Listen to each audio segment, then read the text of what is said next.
नमस्कार प्यारे विद्यार्थियों। मौर्यकालीन कला हम पढ़ रहे थे और पिछली क्लास में हमने स्तूप कला को बढ़िया तरीके से पढ़ लिया था। प्यारे विद्यार्थियों, जिस प्रकार से मैंने पढ़ाया आपको, स्तूप कला और स्तंभ कला दोनों ही बड़े ही बेहतरीन तरीके से आपको पढ़ाया। वैसे तो प्रत्येक क्लास में ही मैं अपना बेस्ट दे रहा हूँ, लेकिन पिछली क्लास और भी ज़्यादा महत्वपूर्ण थी, जिसमें डायग्राम, मतलब मेरा मानना ये रहता है कि किसी चीज़ को मैं डायग्राम बना के जब समझाता हूँ ना, तो मैं अपने आप को संतुष्ट पाता हूँ कि स्टूडेंट बेहतर तरीके से समझ पाया होगा। वैसे तो प्रत्येक तथ्य को या प्रत्येक कंसेप्ट को मैं जो है एकदम सीक्वेंस के साथ और हर प्रकार से समझाने का प्रयास करता हूँ, ताकि आप लोगों को बढ़िया तरीके से समझ में आए। इसमें कोई किसी प्रकार की जल्दबाजी नहीं होती। ठीक है, चलिए आज की क्लास हम पढ़ेंगे मौर्यकालीन कला की आखिरी क्लास है। कला की तो खैर क्या, लेकिन जो स्थापत्य कला हम एक प्रकार से पढ़ रहे हैं। जैसे हमने पहले राजप्रसाद पढ़े, फिर स्तंभ पढ़े, फिर स्तूप पढ़े। आज हम गुफा पढ़ेंगे, है ना। गुफा गुफा और मूर्ति कला, ये दोनों जो है आज हम यहाँ पे पढ़ लेंगे। ठीक है, और फिर अगली क्लास में हम जो है मौर्य कालीन जो साहित्य है उसके ऊपर चले जाएंगे। वो भी बड़ा ही महत्वपूर्ण टॉपिक है, मौर्यकालीन साहित्य। वहाँ से भी खूब सारे सवाल एग्जाम में हमारे पूछे जाते हैं, चाहे वो कौटिल्य का अर्थशास्त्र हो या अशोक के अभिलेख हो। ठीक है, तो चलिए मैं यहाँ पे हेडिंग डालता हूँ। मौर्यकालीन कला तो हम पढ़ रहे थे। मौर्यकालीन कला में स्तूप हमने पिछली क्लास में देखे, आज हम देखेंगे गुहा या गुफा, है ना। तो हेडिंग डालें मौर्यकालीन कला। मौर्यकालीन कला, इसमें हम पढ़ेंगे गुहा या गुफा को, है ना। गुहा या गुफा, साथ ही साथ में आपको यहाँ पे विहार, चैत्य, इनके बारे में भी बताना चाहूँगा। विहार क्या होता है, चैत्य क्या होता है, और स्तूप तो हमने पिछले क्लास में देखे ही थे, है ना। देखो, स्तूप क्या होता है कि एक ऐसी संरचना जिसमें किसी भी भिक्षु के अवशेष रखे गए हों और उसके ऊपर जो संरचना बनाई जाती है वो स्तूप कहलाती है। ठीक है, लेकिन स्तूप के साथ साथ वहाँ पर यदि रहने के लिए भी कोई भिक्षुओं के रहने के लिए भी कुछ बना दिया जाता है ना, तो वो फिर चैत्य कहलाता है। क्या कहलाता है? चैत्य कहलाता है। ठीक है, मगर चैत्य में जो है अवशेष नहीं होते, है ना। चैत्य में अवशेष नहीं रहते, मतलब किसी चट्टान को काट कर और एक बनाई गई संरचना जिसमें भिक्षु वगैरह रहते हैं, वो जो है चैत्य कहलाती है। और इस चैत्य में जो है पूजा भी की जाती है, ये आप ध्यान रखना। जिसमें पूजा की जाती हो, रहने के लिए स्थान हो, वो तो होता है चैत्य। और किसी चट्टान को काट कर बनाया जाता है, ये भी आप ध्यान रखें। लेकिन स्तूप जो होता है, जैसा कि हमने देखा, किसी चट्टान को काट कर नहीं बनाया जाता, किसी भी जगह समतल भूमि पर, और उसके ऊपर चबूतरा वगैरह बना दिया जाता था। चबूतरे को मेधी कहा जाता था, है ना। उसके ऊपर एक अर्धवृत्ताकार तरीके की एक कोई आकृति बनाई जाती थी जिसको अंड कहा जाता था, है ना। तो ये किसी चट्टान को काट कर नहीं बनाए जाते थे, अलग से बनाए जाते थे। तो स्तूप और चैत्य में बड़ा अंतर क्या है? एक तो कहाँ बनाए जाते थे, है ना। चैत्य तो चट्टानों को काट कर बनाए जाते थे, जबकि स्तूप जो है समतल भूमि पर बनाए जाते थे। ठीक है, दूसरा अंतर दोनों में कि जो चैत्य है उसमें अवशेष नहीं रखे जाते थे, स्तूपों में अवशेष रखे जाते थे। ठीक है, और ये एक दो बड़ी मेजर विशेषताएं हैं, है ना। और चैत्य में पूजा भी होती थी, ये आप इसकी एक विशिष्ट विशेषता है। ठीक है, स्तूपों की पूजा नहीं करते, चैत्यों की पूजा करते हैं। और विहार और होते थे विहार। विहार में क्या होते थे? वो बस बौद्ध भिक्षुओं के रहने के लिए, बौद्ध भिक्षु क्या, भिक्षुओं के रहने के लिए जो निवास स्थान थे वो विहार थे। कई विहार हमको जैन धर्म में भी मिलते हैं, इसलिए हम स्पेशली यहाँ पे ये नहीं कह सकते कि बौद्ध भिक्षुओं के लिए ही विहार बनाए जाते थे, है ना। सॉरी, हम यहाँ पे यही कहेंगे कि भिक्षुओं के रहने के लिए जो स्थान बनाए जाते थे वो विहार कहलाते थे। जैसे हम हिंदू धर्म में जो कुटिया कहते हैं ना, कुटिया या आश्रम, वो ऐसे ही बस उनको विहार कहा जाता है। इतना आप समझिएगा, ठीक है। तो चलिए आज की क्लास में हम चैत्य और स्तूप के बीच अंतर और विहार, इन तीनों के बारे में बेसिक बेसिक बात जो है वो हम जान लेते हैं और फिर हम गुफा पे चले जाएंगे, ठीक है। तो देखो मैं यहाँ पे लिख दूँ स्तूप, स्तूप है ना, इसमें स्तूप हो जाएगा, इसमें मैं चैत्य की एक आधा विशेषताएं हैं वो लिख दूंगा, और यहाँ पे हम जो है विहार लिख लेते हैं, विहार, ठीक है, विहार लिख लेते हैं। तो देखो इसमें क्या था, जैसे स्तूप है ये स्वतंत्र रूप से बनाए जाते थे, है ना, स्वतंत्र भूमि पर बनाए जाते थे, स्वतंत्र स्वतंत्र भूमि पर किसी चबूतरे वगैरह पे बनाए जाते थे ना, चबूतरे पर बनाए जाते थे, बनाए जाते थे, ठीक है। ऐसा नहीं है कि चबूतरे पर ही बनाए जाएंगे, ठीक है, लेकिन अधिकांशतः सभी चबूतरे पर बनाए जाते थे। प्रमुख स्तूपों में हमने देख ही लिया था ना, सांची का स्तूप है, और हमने जो है सारनाथ के स्तूप देखे, सारनाथ के स्तूपों में हमने जो है धर्मराज जी का स्तूप देखा था एक, है ना, धर्मराज जी का स्तूप, धमेक स्तूप, है ना, और चौखंडी स्तूप मैंने आपको लिखाया नहीं था, आप सारनाथ के स्तंभों में सॉरी सारनाथ के स्तूपों में एक चौखंडी स्तूप भी आप लिख लेना, चौखंडी स्तूप, है ना, ये आप ध्यान रखना, चौखंडी स्तूप मैंने आपको लिखाया नहीं था उस दिन, आप याद रखें, चौखंडी स्तूप ये कहाँ पड़ता है, ये भी सारनाथ में पड़ता है, और अशोक ने इसका निर्माण प्रारंभ करवा दिया था, पूरा नहीं करवाया था, ठीक है। एक अमरावती का भी मैंने आपको नहीं लिखाया था, अमरावती का स्तूप, अमरावती स्तूप ये भी ये तो अमरावती में है ही है, अशोक द्वारा इसका निर्माण प्रारंभ करवा दिया गया था, है ना, बाद के शासकों ने पूर्ण करवाया था, अशोक ने निर्माण प्रारंभ करवाया था ना, प्रारंभ प्रारंभ करवाया था अशोक ने इसका निर्माण, ये आप ध्यान रखना, ठीक है।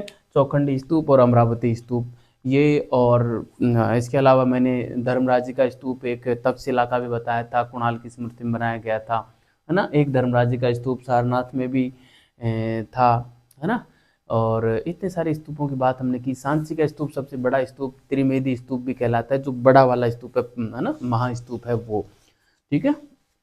तो ये सारे स्तूपों की बात हमने पिछली क्लास में कर ली थी, ठीक है। स्वतंत्र भूमि पर बनाए जाते थे, चबूतरे पर बनाए जाते थे, और स्तूप के अंदर अवशेष होते थे, ये भी मैंने बढ़िया तरीके से आपको बताया ही था, है ना। तो इसमें लिखने की आवश्यकता मेरे हिसाब से है नहीं, लेकिन मैं यहाँ पे दूसरे पॉइंट के रूप में लिख देता हूँ कि इसमें इसमें अवशेष इसमें अवशेष रखे जाते थे, ठीक है, इसमें अवशेष जो है वो रखे जाते थे, ठीक है, इसमें अवशेष रखे जाते थे। चैत्य की बात करूं तो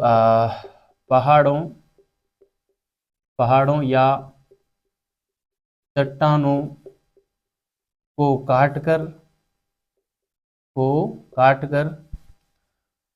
बनाए जाते थे, बनाए जाते थे, ठीक है, पहाड़ों या चट्टानों को काटकर बनाए जाते थे। एक दूसरी बात,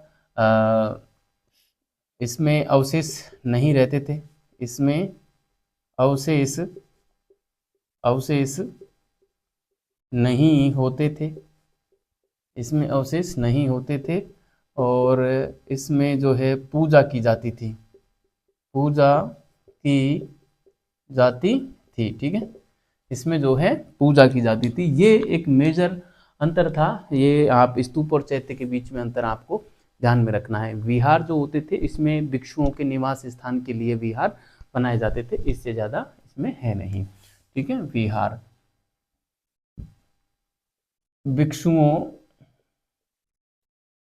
भिक्षुओं के निवास हेतु बनाए जाते थे, ठीक है, भिक्षुओं के निवास हेतु बनाए जाते थे। अब कौन कौन से विहार हैं उनकी मैंने बढ़िया तरीके से जिक्र जब मैंने महाजनपद काल पढ़ाया था तो उस समय मैंने बताया था आपको कि कहाँ के महाजनपद ने और महात्मा बुद्ध के लिए कौन कौन से विहार बनवाए थे, वो सारी बात मैंने वहाँ पे आपको की थी। आप कौन सा विहार कहाँ है, इसकी एक टेबल बना लेना ताकि किसी प्रकार का सवाल हमारा गलत ना हो। मैं बता दूं आपको कि विहार, कौन सा विहार कहाँ है, उसका निर्माण किसने करवाया था, ये बात एग्जाम में पूछी जा सकती है। इसलिए आप बढ़िया तरीके से आप जो है विहारों को ध्यान में रखिएगा। ठीक है, तो चलिए ये हमारा जो है स्तूप, चैत्य और विहार के बीच एक मेजर अंतर था, वो मैंने आपको बताने का प्रयास किया। आप इसको समझ गए होंगे। अब मैं आता हूँ गुफा कला के ऊपर। ठीक है, गुफा कला के ऊपर मैं आता हूँ। गुफा जो होती थी वो पहाड़ों या चट्टानों को काट कर और बनाई जाती थी, है ना, जिसका उद्देश्य होता था कि जो भिक्षु वगैरह थे उनको ही दे दी जाती थी, बस उनके निवास के लिए ये बनाई जाती थी। मौर्य काल में हमको 7 गुफा मिली हैं, जिसमें से जो है 3 गुफा तो अशोक के द्वारा बनाई गई थी और अन्य उसके बाद के शासकों द्वारा, दशरथ के द्वारा बनाई गई थी। एक तो जो है बराबर की पहाड़ियों से मिली है, 4 गुफाएं तो बराबर की पहाड़ियों से मिली हैं और 3 गुफाएं हमको नागार्जुनी पहाड़ी से मिली हैं। ठीक है, इसलिए इस प्रकार हम टोटल देखते हैं कि 7 गुफाएं मौर्य काल में बनाई गई थी, जिनमें से 3 गुफा अशोक ने और 4 गुफा दशरथ ने बनाई थी, जो कि अशोक के बाद जो उत्तराधिकारी शासक हुए थे अशोक के, उनमें एक शासक हुआ था दशरथ, उसने बनाई थी। ठीक है, तो एक एक की हम बात कर लेते हैं। उद्देश्य हो गया कि बौद्ध भिक्षुओं के निवास के लिए ये गुफाएं दे दी जाती थी। जैसे अशोक ने जो गुफाएं बनवाई थी वो आजीवक धर्म के आजीवक संप्रदाय के जो भिक्षु थे उनके लिए बनवाई गई थी। ठीक है, आजीवक संप्रदाय किसने प्रारंभ किया, ये सवाल आप लोगों से मेरा है। बड़ा ही सामान्य सा सवाल है, लेकिन आप ज़रूर बताइएगा कमेंट बॉक्स में कमेंट करके कि आजीवक संप्रदाय के संस्थापक कौन थे और उनका जैन धर्म से या बौद्ध धर्म से किसके साथ नाता रहा है, ये मुझे आप बताएंगे। ठीक है, तो चलिए मैं गुफा कला के ऊपर बात कर लेता हूँ और फिर हम उसके बारे में आगे की चर्चा करने वाले हैं। ठीक है, तो यहाँ पे जगह है, मैं यहाँ पे बात कर लेता हूँ गुफा कला। ठीक है, तो यहाँ पे मैं हेडिंग जमा देता हूँ गुफा। इनको गुहा भी कह लेते हैं, एक ही बात है, अलग बात नहीं है। ठीक है, तो वही बात हम लिखेंगे, पहाड़ों या चट्टानों को काट कर, है ना, पहाड़ों या चट्टानों को काट कर, पहाड़ों या चट्टानों को काट कर बनाई जाती थी।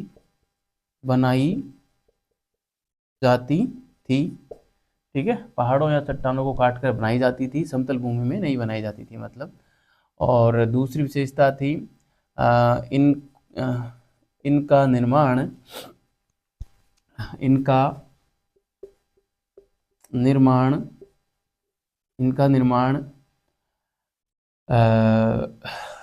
भिक्षुओं के निवास हेतु होता था।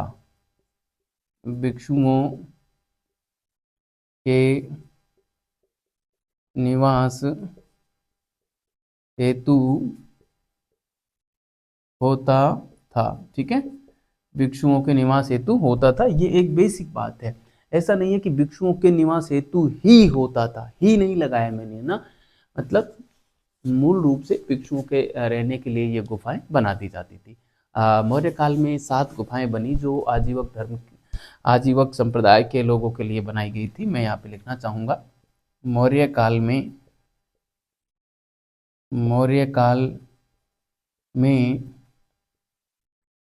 कुल 7 गुफाएं बनी। ठीक है, अब देखो आज तक की ज्ञात है ये इतिहास। देखो कई लोग ऐसे कहते हैं ना कि इतिहास बदलता नहीं है, इतिहास बदल जाता है। दरअसल अब हम ये जो पढ़ रहे हैं, जैसे मौर्य काल में कुल 7 गुफाएं बनी, आज तक की किताबें हमें यही लिखती हैं कि मौर्य काल में 7 गुफाएं बनी, लेकिन इसका मतलब ये बिल्कुल भी नहीं है कि 7 ही बनी, है ना। हम 7 क्यों लिख रहे हैं, क्योंकि अभी तक इतिहासकारों को जो गुफाएं मिली हैं उनमें से हम यह पहचान कर पाए हैं कि ये 7 गुफाएं मौर्य काल में बनाई गई थी। ठीक है, ये एक अनुमान है, अनुमान के आधार पर हमने ये तय किया है कि ये 7 गुफाएं मौर्य काल की हैं। अब हम और कोई रिसर्च करें, शोध करें और उस दरमियान मान लीजिए कि 2 गुफाएं और मिल जाती हैं जो कि हमें प्रतीत होती हैं कि वो मौर्य काल की हैं या उनके ऊपर स्पष्ट लिखा हो। जैसे ये जो 7 गुफाएं हैं इनमें से जो सुदामा गुफा है वो अशोक के शासनकाल के 12वें वर्ष की है। उसके ऊपर एक लेख भी मिला है और उस लेख के आधार पर हमको पता चल गया कि यह अशोक ने इसका निर्माण करवाया गया था। उसी प्रकार मान लो कोई अन्य 2 गुफाएं और मिल गई हमें और उनके ऊपर लेख भी मिल गया जो कि अशोक का ही लेख था, तो फिर इतिहास बदल जाएगा। अब ये 7 गुफाएं पढ़ा रहे हैं, फिर हम 9 गुफाएं पढ़ाएंगे, है ना।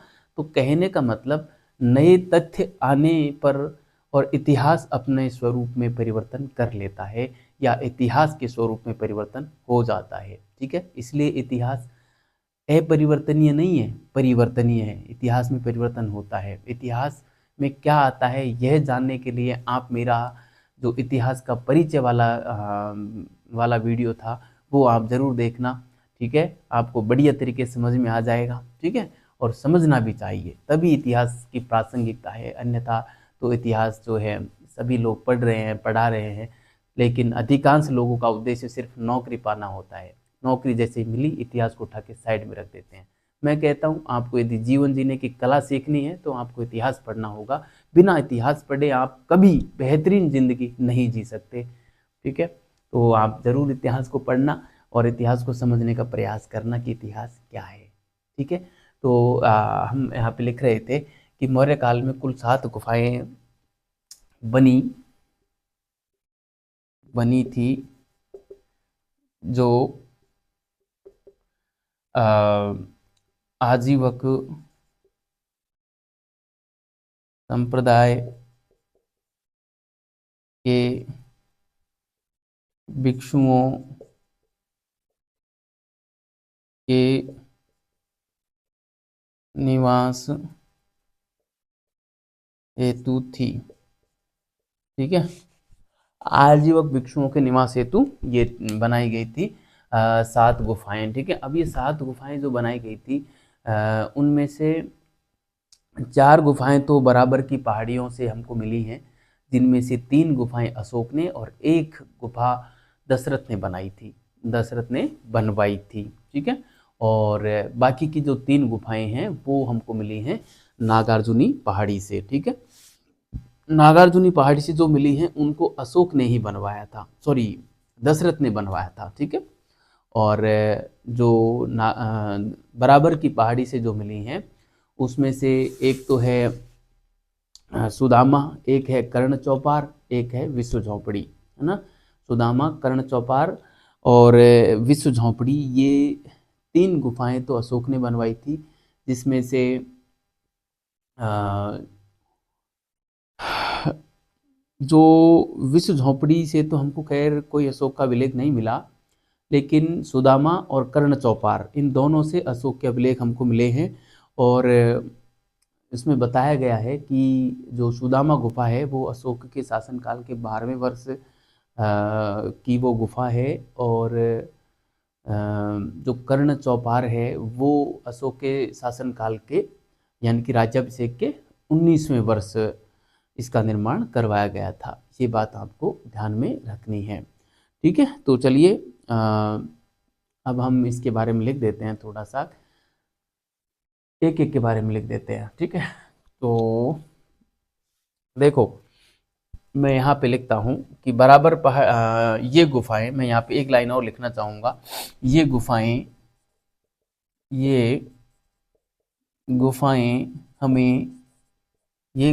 हमें दो पहाड़ियों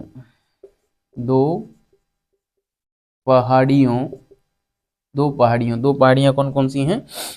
बराबर की पहाड़ी व नागार्जुन पहाड़ी, है ना, ब्रैकेट में डाल देते हैं, 2 पहाड़ियों से मिली हैं, ठीक है। 2 पहाड़ियों से मिली हैं, ठीक है। तो अब देखो 2 पहाड़ियाँ अब बराबर की पहाड़ी से कौन कौन सी गुफा मिली है वो मैं यहाँ पर लिखना चाहूँगा बराबर की पहाड़ी, ठीक है,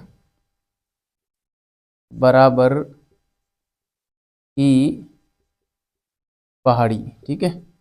बराबर की पहाड़ी से हमको क्या कौन कौन सी गुफाएं मिली हैं, तो इनमें से मैं एक नाम लिखूं बराबर की पहाड़ी में। पहला जो नाम है वो है सुदामा गुफा, ठीक है, सुदामा गुफा, सुदामा गुफा। सुदामा गुफा जो है, इसके बारे में हम लिखना चाहेंगे कि अशोक ने इसका निर्माण करवाया था, वो भी अपने राज्याभिषेक के जो है 12वें वर्ष करवाया था। यहाँ से अशोक का एक लेख भी मिला है जिस पर जो है अशोक की उपाधि प्रियदर्शी मिलती है, ठीक है। ये बात मैं यहाँ पर लिखना चाहूँगा, ठीक है। और अशोक की गुफाओं में यह सबसे प्राचीन गुफा भी मानी जाती है, ठीक है, सबसे प्राचीन गुफा भी है ये। मैं यहाँ पे लिखूँगा कि इसका निर्माण इसका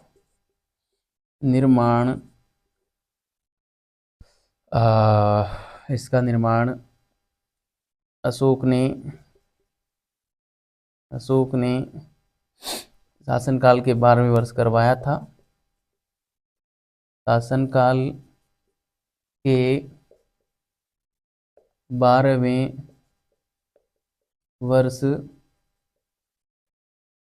करवाया था, ठीक है, शासनकाल के 12वें वर्ष करवाया था, ठीक है। और यहाँ से एक लेख, यह प्राचीनतम गुफा भी है, यहाँ से एक लेख भी मिला है, ठीक है। यह प्राचीनतम गुफा है, यह प्राचीनतम गुफा है ना। यहाँ से एक लेख भी मिला है, जिसमें अशोक को प्रियदर्शी कहा गया है, प्रियदर्शी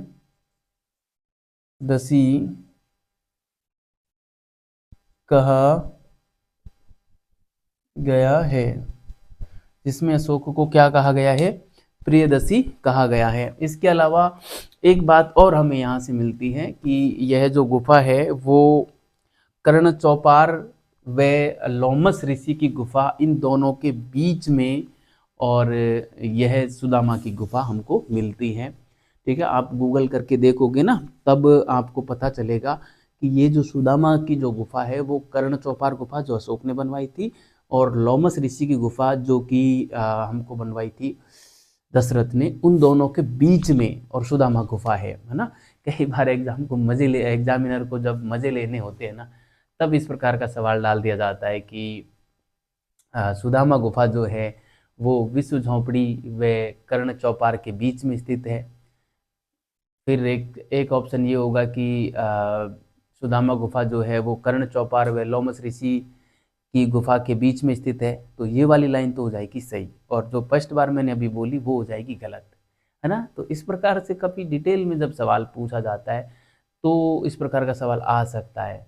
स्कूल वाक्यता में ऐसा सवाल आने की संभावना बहुत कम है, लेकिन जो विद्यार्थी प्रोफेसर के लिए पढ़ रहे हैं या नेट के लिए पढ़ रहे हैं वो यहाँ पे ज़रूर सावधान रहना, क्योंकि अक्सर मैंने यहाँ से सवाल आता हुआ देखा है, इसलिए एग्जामिनर हमेशा आगे बढ़ता है।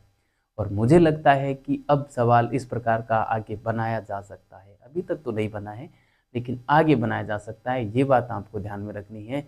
नेट वाले और असिस्टेंट प्रोफेसर वाले ज़रा अपने कान खोल के रखिएगा, ठीक है, ऐसा सवाल बन सकता है, ठीक है। मैं यहाँ पे लिख देता हूँ कि यह गुफा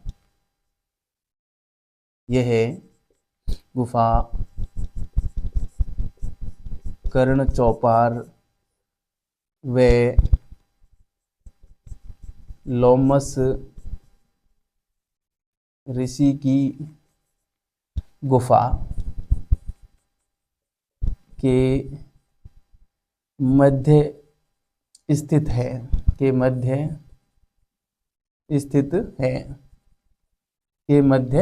है, तो इस बात को भी आप बढ़िया तरीके से ध्यान में रखना। ये हो गई हमारी सुदामा गुफा, ठीक है। अब आगे की जो गुफाएं हैं उनको मैं जो है लिखना चाहूँगा अगली स्लाइड पे। आप विद्यार्थियों इसको बढ़िया तरीके से उतारें। मैं हट जाता हूँ यहाँ से, आप इसका स्क्रीनशॉट ले लें जो भी है, और आप इसको उतारें। मैं इसको मिटा देता हूँ, ठीक है, मैं इसको मिटा देता हूँ। ठीक, आपने स्क्रीनशॉट ले लिया होगा, तो आप बढ़िया से समझना इसको। गुफाओं से अक्सर सवाल मैंने विद्यार्थियों देखा है, लेकिन बहुत ज़्यादा डिटेल में नहीं आता है ना, बहुत ज़्यादा डिटेल में नहीं आता। बस कौन सी गुफा किसने बनवाई थी या किस धर्म के लोगों के लिए बनवाई थी, इस प्रकार का सवाल मैंने देखा है। किस पहाड़ी पर बनवाई थी ये भी देखा है ना। इसलिए आपको ध्यान रखना है, दो शासकों के नाम अशोक और दशरथ। और संप्रदाय पूछे तो आजीवक संप्रदाय। ये ध्यान रखना, कई बार इस प्रकार का सवाल बन जाता है कि अशोक ने सॉरी, अशोक ने जो गुफाएं बनवाई थी वो किस धर्म के लिए बनवाई थी। वहाँ पे ऑप्शन में बौद्ध धर्म आएगा, जैन धर्म आएगा, आजीवक आएगा, हिंदू आ जाएगा। तो अधिकतर लोग बौद्ध धर्म की ओर चले जाते हैं। ऐसा लगता है कि अशोक ने बौद्ध धर्म अपना लिया था और बौद्ध धर्म का व्यापक प्रचार प्रसार अशोक के समय हुआ था। तो संभव है कि अशोक ने बौद्ध धर्म के लिए ये बनवाई हो। इस प्रकार का विद्यार्थी सोचकर बौद्ध धर्म पे क्लिक कर देता है। ऐसा आपको नहीं करना है, वरना गच्चा खा जाओगे, आप हजारों लोगों से नीचे आ जाओगे, है ना।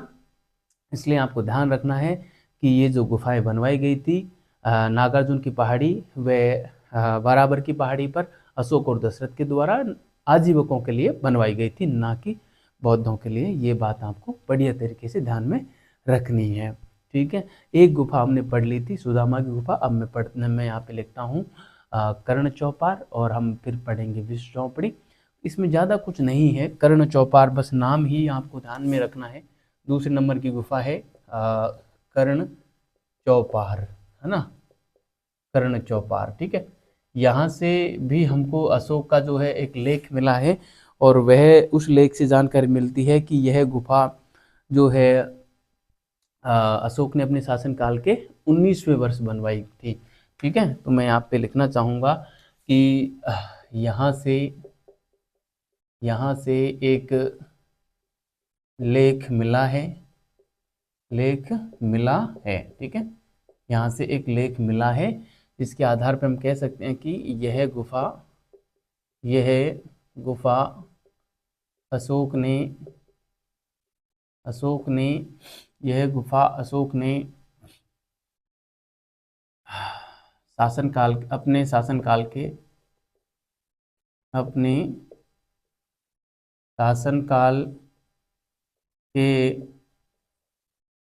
19वें वर्ष बनवाई, ठीक है। अपने शासनकाल के 19वें वर्ष यह गुफा बनवाई थी। ये बात आपको बढ़िया तरीके से ध्यान में रखनी है। बस इसमें यही है, इतना आप ध्यान में रख लोगे तो आपका काम बन जाएगा। आजीवकों के लिए तो बनवाई थी, ये बात हमको लिखने की आवश्यकता नहीं है।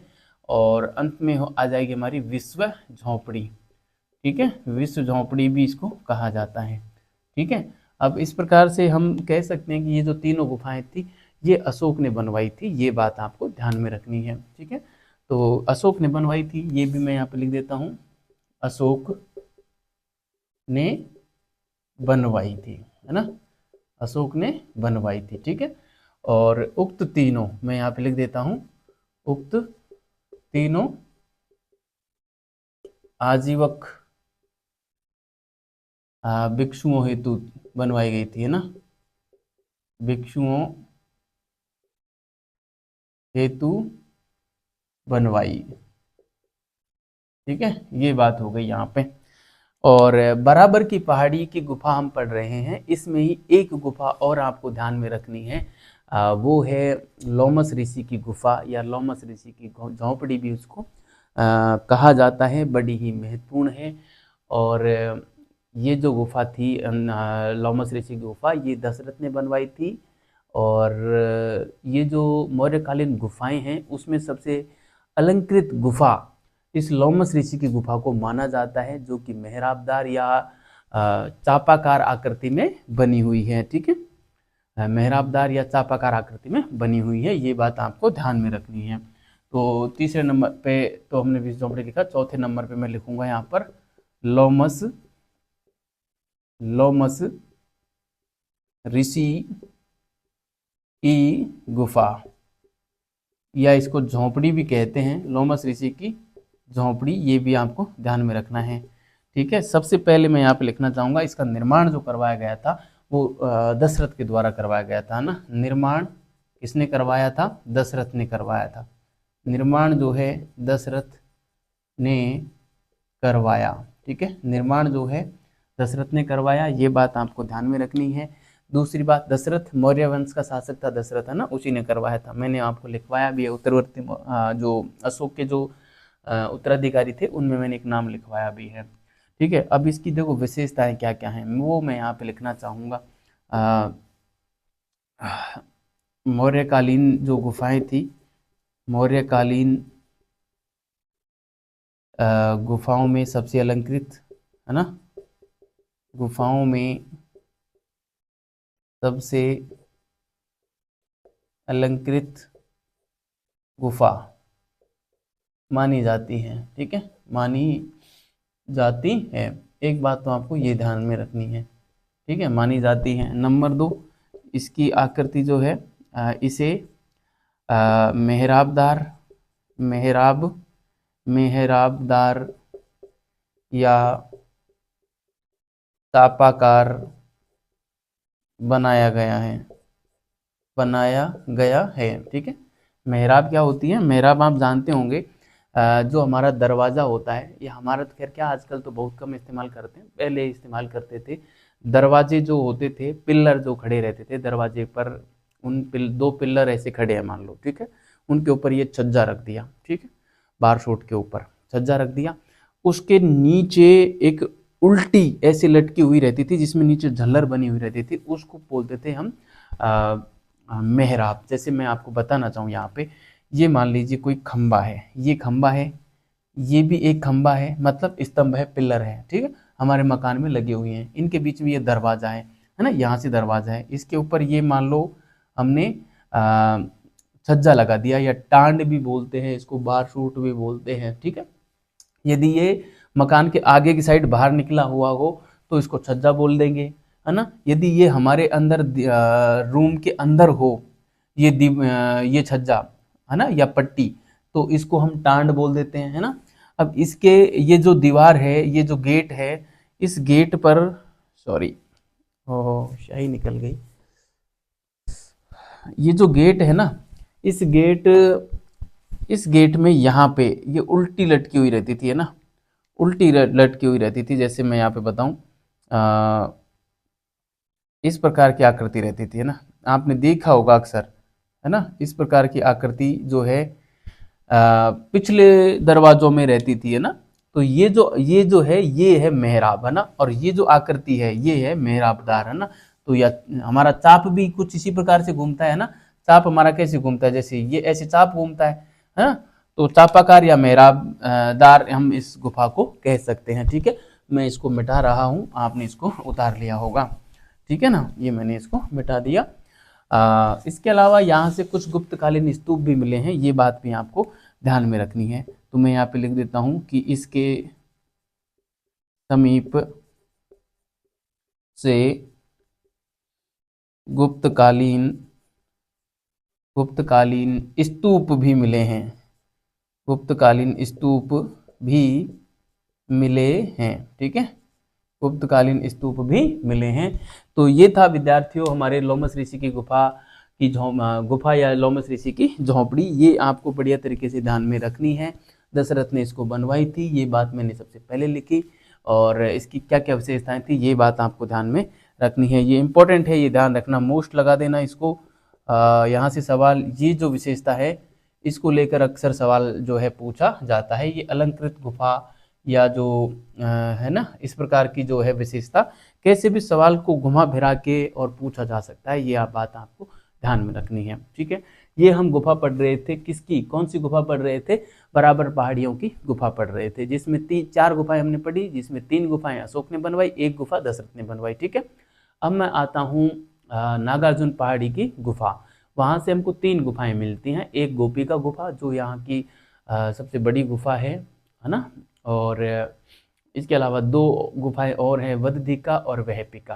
ठीक है, बस नाम ही है, बहुत अधिक इसके बारे में डिटेल से जानकारी हमको नहीं मिलती है। गोपिका गुफा को नागार्जुन की गुफा भी कहा जाता है। बस इतनी सी बात है, ज़्यादा कुछ नहीं है। तो मैं यहाँ पे ही आपको बता देता हूँ, नागार्जुन पहाड़ी की गुफा। ठीक है, आप हेडिंग डालें नागार्जुन, नागार्जुनी लिख दें, नागार्जुनी पहाड़ी की गुफा, नागार्जुनी पहाड़ी की गुफा। तो इसमें एक नंबर पे आप लिखें गोपिका गुफा। ठीक है, गोपिका गुफा, गोपिका गुफा। ठीक है, एक तो ये जो है सबसे बड़ी गुफा है ना, इतना ध्यान रखना है ना, सबसे सबसे बड़ी गुफा है, पहली बात। दूसरी बात ये कि दशरथ ने इसको बनवाई थी, है ना, दशरथ द्वारा बनवाई। यहाँ पे नागार्जुन पहाड़ी पे सभी गुफाओं का निर्माण दशरथ ने करवाया है, वैसे लिखने की आवश्यकता नहीं है। ठीक है, इसको जो है नागार्जुन की गुफा भी कहा जाता है, ये भी ध्यान रखना। नागार्जुन, नागार्जुन गुफा भी इसे कहा जाता है, नागार्जुन गुफा भी इसे कहा जाता है। ये बात भी आपको ध्यान में रखनी है गोपिका गुफा के बारे में। बात दूसरी जो गुफा है मैं यहाँ पे लिख देता हूँ, वो है वदधिका, वदधिका गुफा, वदधिका गुफा। और एक है वहपिका गुफा, है ना, वहपिका गुफा। ठीक है, वहपिका गुफा, वदधिका और वहपिका गुफा। ठीक है, तो इन जो है इन तीनों गुफाओं का निर्माण दशरथ ने करवाया था। ये बात मैं यहाँ पे लिख दूंगा कि उक्त तीनों गुफाओं का निर्माण, गुफाओं का निर्माण दशरथ ने करवाया था, दशरथ ने करवाया था। ठीक है, उक्त तीनों गुफाओं का निर्माण दशरथ ने करवाया था। तो ये बात आपको ध्यान रखनी है। ठीक है, आपने इसको उतार लिया होगा, या नहीं उतारा है तो आप उतारें, मैं इसको मिटा रहा हूँ और हम आते हैं आगे की बात हम करते हैं। ठीक है, मूर्तिकला की बात कर लेते हैं, फिर आज की क्लास को हम यहीं पे पूरा करेंगे। ठीक है, तो देखो मैं एक बार आपको थोड़ा सा जो है रिवाइज करवा देता हूँ कि हमने जो पढ़ा, सबसे पहले आज चैत्य पढ़े, फिर स्तूप, चैत्य स्तूप और विहार तीनों में अंतर देखे। ठीक है, चैत्य स्तूप और विहार में अंतर क्या क्या है। जैसे चैत्य जो होता है उस वो एक चट्टान को काट कर बनाया जाता है, इसमें अवशेष नहीं रहते हैं, इसमें पूजा की जाती है, इतनी बात आप ध्यान रखना। स्तूप जो होता है ये किसी चबूतरे पर या स्वतंत्र रूप से बनाया जाता है, इसमें अवशेष होते हैं। ठीक है, और विहार केवल भिक्षुओं के निवास स्थान के रूप में होते हैं, पूजा वगैरह उसमें भी नहीं रहती, ना ही किसी प्रकार के विहार में कोई अवशेष रहते हैं। ठीक है, ये बात आपको ध्यान में रखनी है। उसके अलावा हमने पढ़ा गुफा, इनको भी चट्टानों को काट कर बनाया जाता था, और आजीवकों के लिए अशोक ने, दशरथ ने इसको बनवाया था। दो शासकों का नाम ध्यान रखना, अशोक और दशरथ। ठीक है, मौर्य काल में जो गुफाएं बनी वो दो पहाड़ियों पर बनी, नागार्जुनी और एक बराबर की पहाड़ियाँ। बराबर की पहाड़ियों में कुल 4 गुफा हमको मिलते हैं, जिसमें से 3 गुफाओं का निर्माण अशोक ने करवाया था, जिनका नाम मैं बताऊं, सुदामा, विश्व झोंपड़ी, कर्ण चौपार। चौथी जो गुफा है बराबर की पहाड़ी की, वो है लोमस ऋषि की गुफा, जो दशरथ ने बनवाई थी, सबसे अलंकृत गुफाओं में मानी जाती है, चापाकार आकृति में है, या इसको मेहराबदार आकृति भी कहते हैं। इस गुफा के पास से गुप्तकालीन स्तूप भी हमको मिले हैं। ये तो थी बराबर पहाड़ी की गुफा। और नागार्जुन पहाड़ी की गुफा, यहाँ से जो गुफाएं मिली हैं वो 3 गुफाएं मिली हैं, गोपिका की गुफा, वदधिका गुफा और वहपिका गुफा। इन तीनों गुफाओं का निर्माण दशरथ ने करवाया था। ठीक है, ये बात हम आज की अब तक कर चुके हैं। अब मैं चलता हूँ अगली स्लाइड पे, आप इसको उतारें बढ़िया तरीके से। और अब हम जो है गुप्तकालीन मूर्तिकला की बात कर लेते हैं। ठीक है, मैं इसको मिटा रहा हूँ। ठीक है, मूर्तिकला में भी सवाल जो है पूछ लेते हैं, छोटे मोटे सवाल बनते हैं, बहुत अधिक नहीं है, थोड़ा सा ही मामला है, उसको हम कर लेते हैं। तो ये लीजिए विद्यार्थियों, मैं यहाँ पे हेडिंग डालता हूँ मूर्तिकला, है ना, प्रस्तर मूर्तिकला, प्रस्तर मूर्तिकला की डाल देता हूँ, प्रस्तर मूर्तिकला। ठीक है। प्रस्तर मूर्ति कला में बहुत अधिक नहीं है, कुछ एक मूर्तियाँ मिली हैं। अशोक के जो स्तंभ है ना, उन स्तंभों के और चारों ओर प्रस्तर की वेदिकाएं मिली हैं। एक तो ये बात आपको ध्यान में रखनी है, ठीक है। स्तंभों के चारों ओर वेदिकाओं का मिलना, वेदिका क्या होती है मैंने बढ़िया तरीके से आपको स्तूप जब पढ़ाए थे तब मैंने आपको समझाया था, ठीक है। तो स्तंभ के चारों ओर एक तो वेदिका मिली है, ये भी एक प्रकार से मूर्ति कला का उदाहरण आप उसमें ले सकते हैं, इस टाइप से उनको बनाया गया है। दूसरा, कंगन हल्ली से एक मानव मूर्ति मिली है जिसके ऊपर रायो अशोक लिखा गया है, ये बात मैं पहले आपको पढ़ा चुका हूँ, ठीक है। इसके अलावा हम बात करें तो जो कालसी उत्तराखंड में एक स्थान पड़ता है, कालसी, कालसी से एक सॉरी कालसी से सॉरी कालसी जो उत्तराखंड में पड़ता है, वहां से हाथी की एक पत्थर की मूर्ति मिली है ना, उसके ऊपर गज तेरे लिखा हुआ है, ठीक है। और जो धौली स्थान है, धौली धौली सॉरी धौली जो है, वहां से भी हमको हाथी की प्रस्तर मूर्ति मिली है, ठीक है। धौली उड़ीसा में है, ठीक है। तो मूर्ति कला में ये 3-4 बातें हैं, वो आपको ध्यान में रखनी है। फिर हम लोक कला की ओर चले जाएंगे। लोक कला में परखम जो स्थान है वो बड़ा ही महत्वपूर्ण है। परखम, जहाँ से यक्ष यक्षिणी की मूर्तियाँ मिली हैं, है ना, परखम। इसके अलावा तो लोहानीगंज और दीदारगंज, ये 2-3 स्थान और आपको ध्यान में रखने हैं। इसके अलावा छोटे मोटे स्थान के रूप में बैराठ, वाराणसी वगैरह हैं, बस, ज़्यादा नहीं है, ठीक है। तो चलिए मैं प्रस्तर मूर्ति कला में 3-4 फैक्ट हैं उनको लिख देता हूँ, ठीक है। सबसे महत्वपूर्ण फैक्ट है उसको मैं पहले लिखूंगा, चलिए, जिसमें हम बात करेंगे 1 नंबर पे कंगन हल्ली की, है ना। कंगन हल्ली, कंगन हल्ली से एक मानव मूर्ति मिली है ना। मैं लिखूंगा यहाँ से कंगन हल्ली कहाँ है, ये मुझे आप बताएंगे कमेंट बॉक्स में कमेंट करके, क्योंकि मैं आपको पढ़ा चुका हूँ बढ़िया तरीके से। कंगन हल्ली, यहाँ से एक मानव मूर्ति मिली है, मानव मूर्ति मिली है, यहाँ से एक मानव मूर्ति मिली है जिस पर रायो अशोक लिखा हुआ है ना, जिस पर क्या लिखा हुआ है, रायो अशोक लिखा हुआ है, जिस पर रायो अशोक, जिस पर रायो अशोक लिखा हुआ है, ठीक है।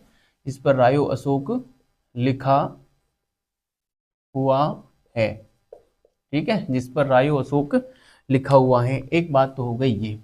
दूसरा हम लिखेंगे, ये स्थान हो गया। दूसरा हम कालसी लिखते हैं, कालसी, ठीक है, कालसी सॉरी, कालसी जो है ये उत्तराखंड में पड़ता है, कालसी उत्तराखंड, ठीक है। कालसी उत्तराखंड, यहाँ से हमको एक जो है हाथी की पत्थर की मूर्ति मिली है जिसके ऊपर गज तेरे लिखा हुआ है। ये पूछा जाता है कि गज तेरे लिखी हुई मूर्ति हमें को कहाँ से मिली है ना। तो इस प्रकार से जो है आपको कोई सवाल मिल सकता है। कालसी, आप ये ले पूरा भी मिल सकता है, आधा भी मिल सकता है, ध्यान रखना। तो हम यहाँ लिखेंगे कि यहाँ से ये पेन में थोड़ा सा बदलना चाहूँगा, जो है हमारा फीका चल रहा है। कालसी, यहाँ से एक प्रस्तर की हाथी की प्रतिमा मिली है, हाथी की प्रतिमा मिली है जिस पर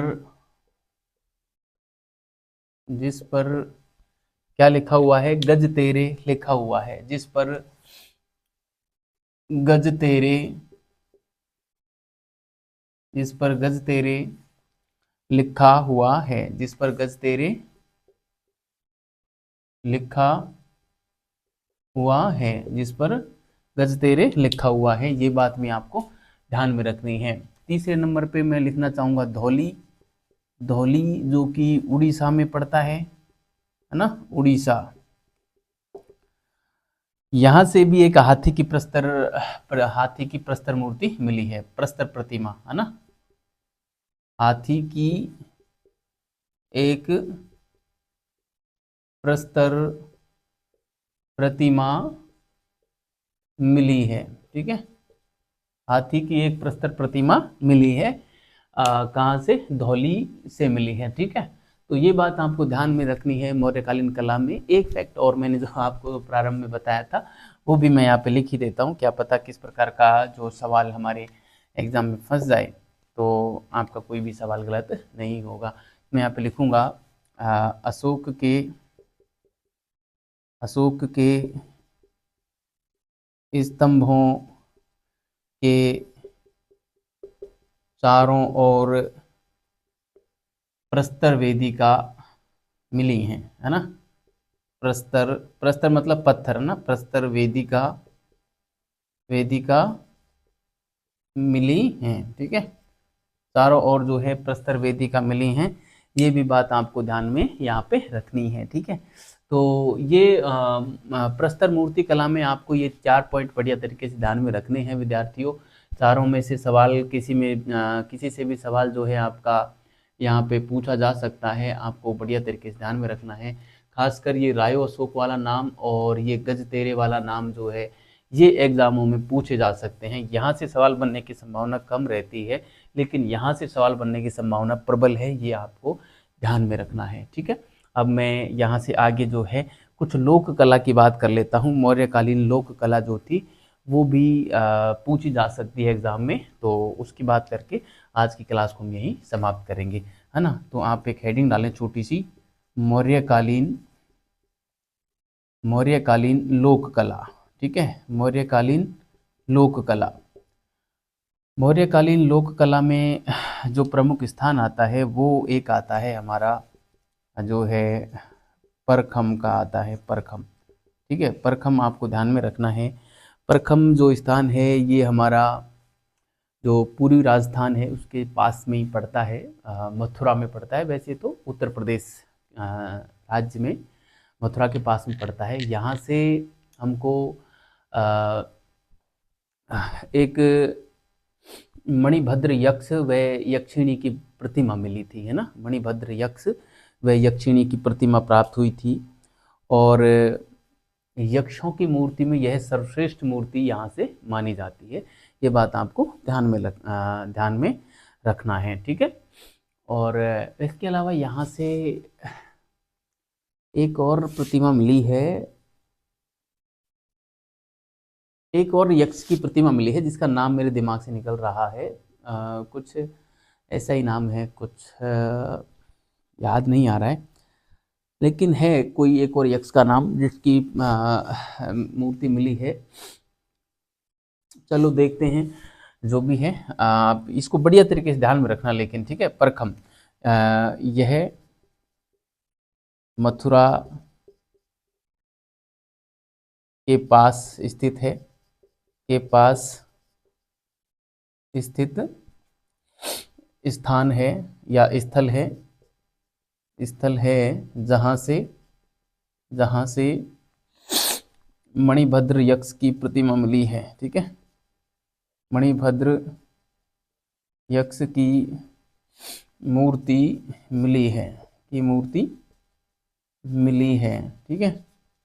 यक्ष जो होता है ना विद्यार्थियों, वो यक्ष एक तरीके से एक देवताओं के जैसा ही इस प्रकार की एक मिथक है, ये माइथोलॉजी है। मतलब कहा जाता है कि देवताओं के जैसा ही एक व्यक्ति कोई होता था जो कार्य देवता करते हैं ना, ऐसे प्रकट हो जाना, कहीं पर भी अपने आप को गायब कर देना, हवा में उड़ा देना, आकाश में उड़ा देना, अपना रूप बदल लेना, है ना, या सामने वाले का रूप बदल देना। इस प्रकार की जो कृत्य करते हैं उनको हम देवता कहते हैं। देवता इसी प्रकार के कृत्य करते हैं, तो उसी प्रकार से ये भी करते थे और इनको यक्ष कहा जाता था इस समय में, है ना।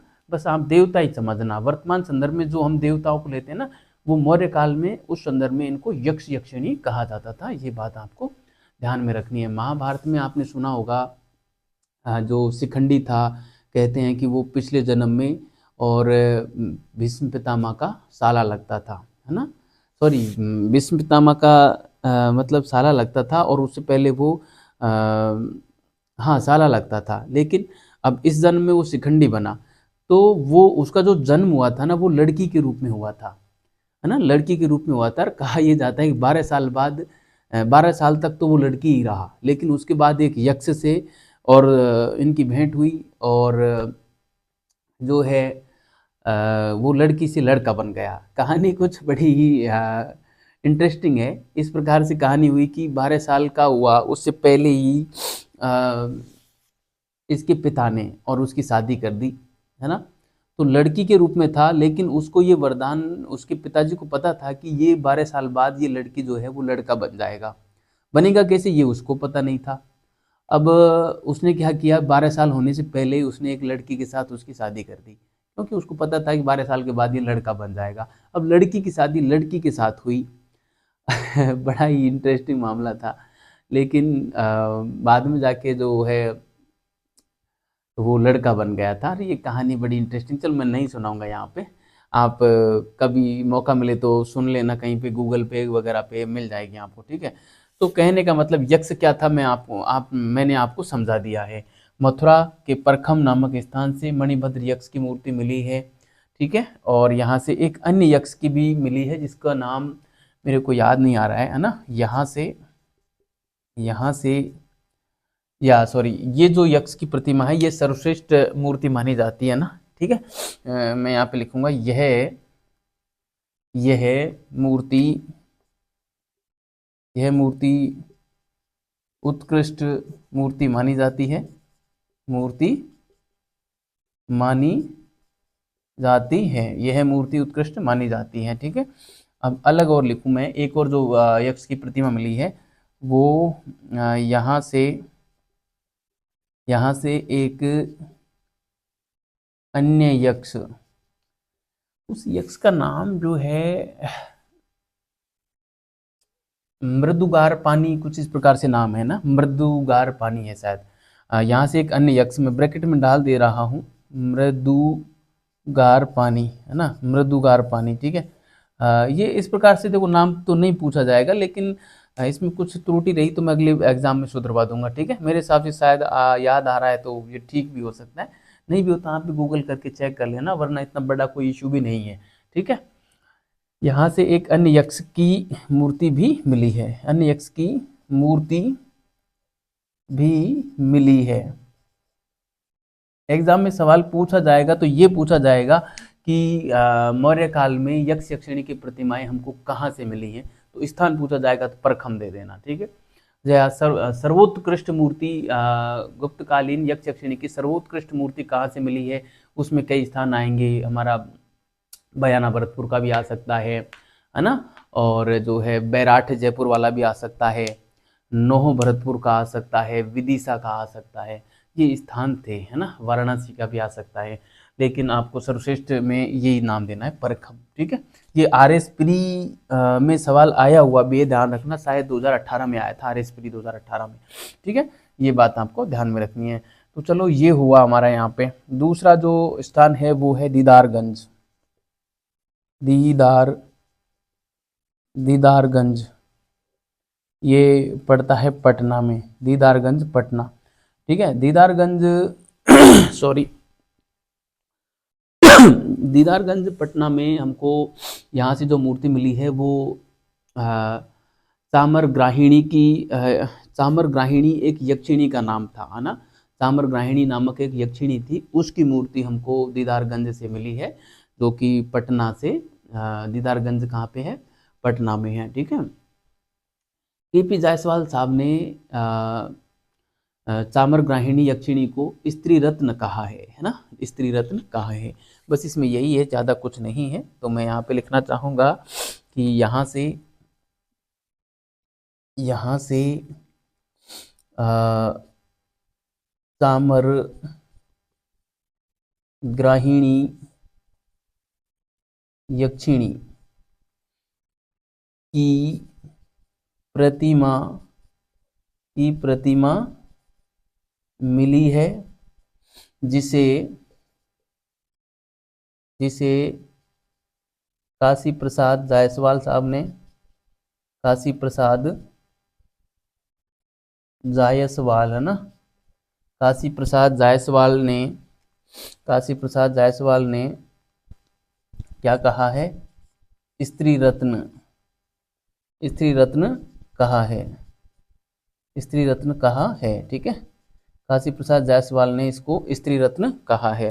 ये बात आपको ध्यान में रखनी है, दीदारगंज, ठीक है। इसके अलावा तो बस अन्य कोई महत्वपूर्ण यहाँ से हमको मिलता नहीं है। इसमें कुछ अन्य स्थान ही हैं, विदिशा, नौहो, बैराठ, इनके जो मैंने अभी जिक्र किए, है ना। इसमें वाराणसी है, ठीक है। ये बात आपको ध्यान में रखनी है। और ये थी हमारी प्रस्तर कला और लोक कला।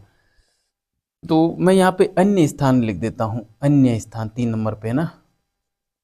अन्य स्थान, ठीक है, या अन्य स्थल, जहाँ से हमको मौर्यकालीन लोक कला की जानकारी मिलती है। तो इसमें जो है मैं यहाँ पे लिख सकता हूँ विदिशा, एमपी में पड़ता है ना, विदिशा।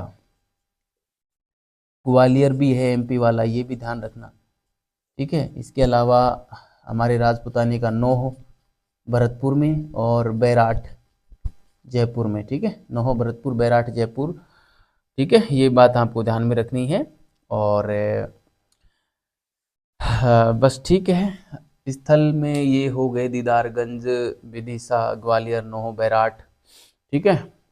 तो चलिए, ये था प्यारे विद्यार्थियों हमारे मौर्यकालीन मूर्ति कला के बारे में मैंने आपको यहाँ पे बताया बढ़िया तरीके से। और ये लोक कला की बात भी हमने यहाँ पे कर ली, ठीक है। प्रमुख प्रमुख स्थानों की बात कर ली। अच्छा, एक लोहानीगंज नाम और मिलता है, लोहानीगंज, जहाँ से जो है हमको जैन तीर्थंकरों की मूर्तियाँ भी वहाँ से मिली हैं, वो भी मौर्य काल की मानी जाती है। वो बात भी आप यहाँ पे ध्यान रखिएगा, लोहानीगंज को, ना, लोहानीगंज, ठीक है। लोहानीगंज को थोड़ा सा देख लेना। लोहानीगंज यहाँ से क्या मिला है? जैन तीर्थंकरों की जो है मूर्तियाँ मिली हैं, ना, जैन तीर्थंकरों की मूर्तियाँ मिली हैं, है ना। जैन तीर्थंकरों की मूर्तियाँ मिली हैं, ठीक है। जैन तीर्थंकरों की मूर्तियाँ जो है वो हमको यहाँ से मिली हैं लोहानीगंज से। ये बात भी आपको ध्यान में रखनी है। तो ये था प्यारे साथियों हमारे मौर्यकालीन लोक कला और मूर्ति कला, ये हमने यहाँ से कर ली।